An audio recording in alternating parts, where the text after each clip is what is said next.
Have you ever had that weird feeling online? You're in an argument and the person on the other side, they just don't feel entirely real? Well, that line between an actual human and a super sophisticated fake is blurring, and it's happening way faster than any of us can keep up.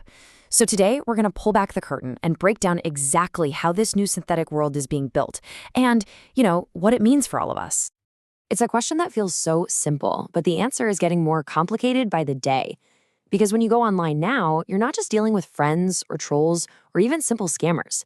No, you're stepping into a world that's increasingly populated by, well, digital ghosts. All right, let's get into it. First thing, you gotta forget everything you think you know about bots. The clumsy, repetitive ones from a few years ago that would just spam links and were super easy to spot. Yeah, those are ancient history. Today, we're dealing with what are called synthetic agents. These are AI personas so advanced, they can be basically indistinguishable from a human being. They can build relationships, they can sound emotionally intelligent. The entire game has changed. So how is this even possible? How do you actually build a believable fake person, a digital ghost? Well, it's not magic. It's actually become a systematic, almost industrial process, an assembly line for creating people who don't exist. The easiest way to think about it is like a recipe with 3 core ingredients. First, you've got to create a face. Then you give that face a mind. And finally, the crucial step, you build it a history. Let's break down each one of these. So, the face. This is no longer just a stolen profile picture from some random person's Facebook. Not even close. Operators now use powerful AI, things like diffusion models, and they combine them with something called a LoRa module. Now, all you need to know is that a LoRa is basically a little training package that teaches the AI one specific unique face. This is a huge deal because it lets them create a consistent character, the same non-existent person, and then generate an endless stream of selfies in any situation you can imagine. At the beach, protesting, drinking coffee, the AI can just pump them out, solving that old identity drift problem that used to make fake accounts so easy to spot. Okay, next up is the mind. And this is where things get really sophisticated. It's a process called psychological scaffolding. The AI, the large language model, is given a whole set of instructions. It's assigned core personality traits, things like high neuroticism or low openness to experience. And it's given demographic anchors, like you are a 45-year-old welder from Ohio. This whole framework makes sure the persona's beliefs, its tone, its opinions, they're all perfectly consistent across every single post, every comment, every single interaction. And then there's the history. Think about it. A brand new account that just shows up and immediately starts posting really controversial stuff? That's a massive red flag, right? Social media platforms would spot that instantly. So these personas go through these automated warm-up cycles.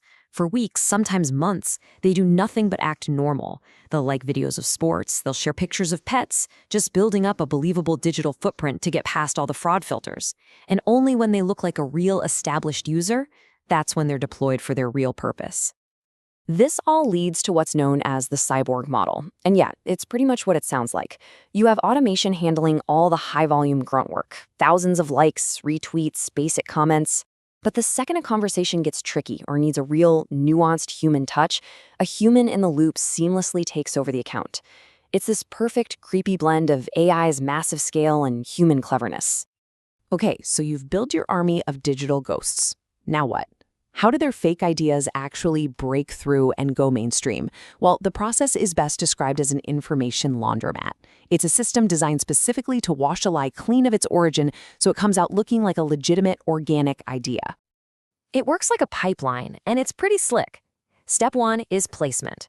The fake idea, maybe disguised as a leak, gets planted in some anonymous corner of the internet like 4chan or a Telegram channel. Then comes layering. Someone takes a screenshot of that post and shares it on a site like Reddit. Now, it's not just some random text. It has a layer of community validation. Step 3 is transformation.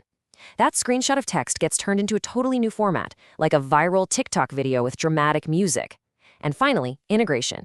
That video gets shared onto a massive platform like X or Facebook, where it just looks like any other organic, trending topic.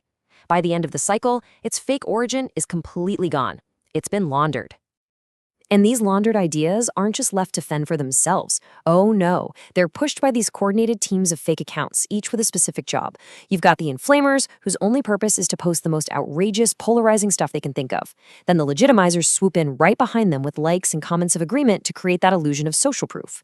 And if real people start pushing back with facts, the foggers jump in to just flood the whole conversation with noise and confusion to derail her completely.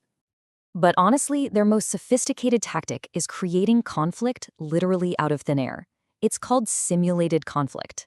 Get this, a single operator controls two different groups of bots and has them start a heated argument with each other over some divisive topic.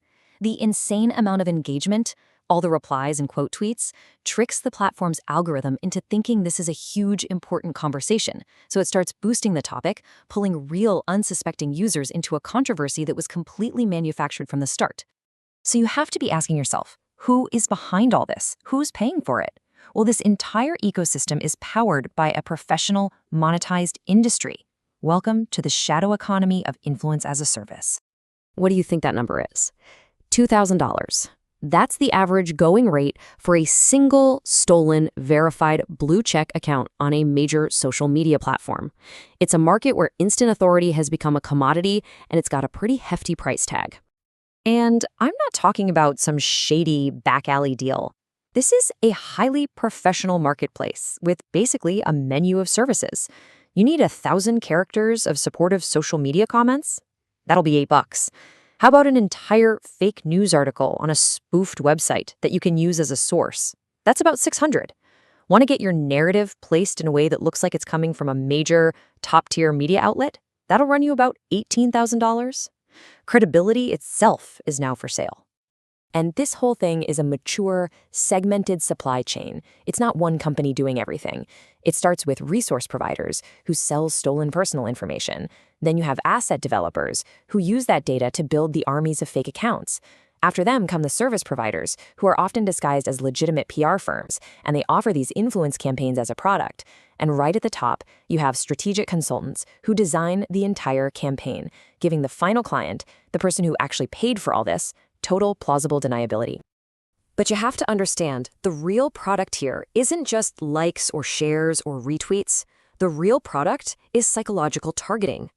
These systems are constantly analyzing your online behavior to build a detailed emotional profile on you.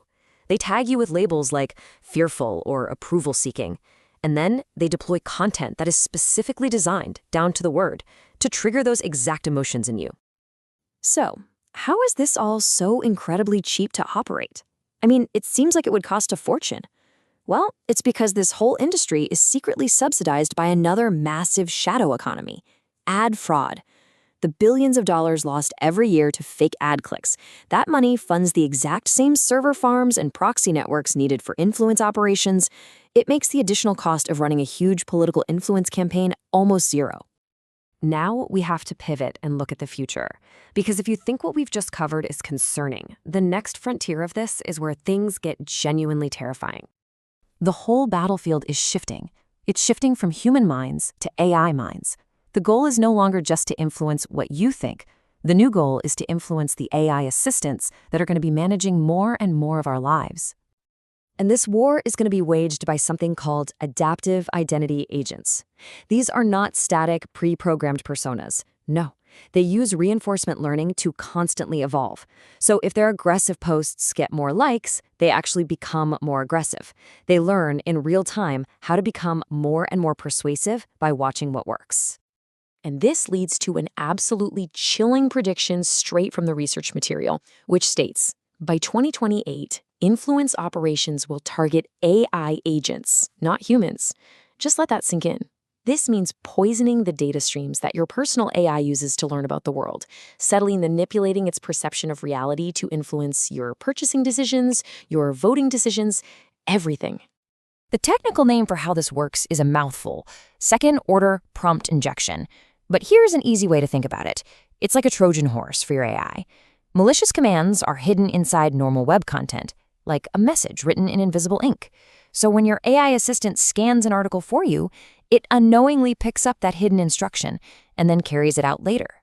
You would never even know your own personal agent had been compromised. which leaves all of us with a final and pretty unavoidable question.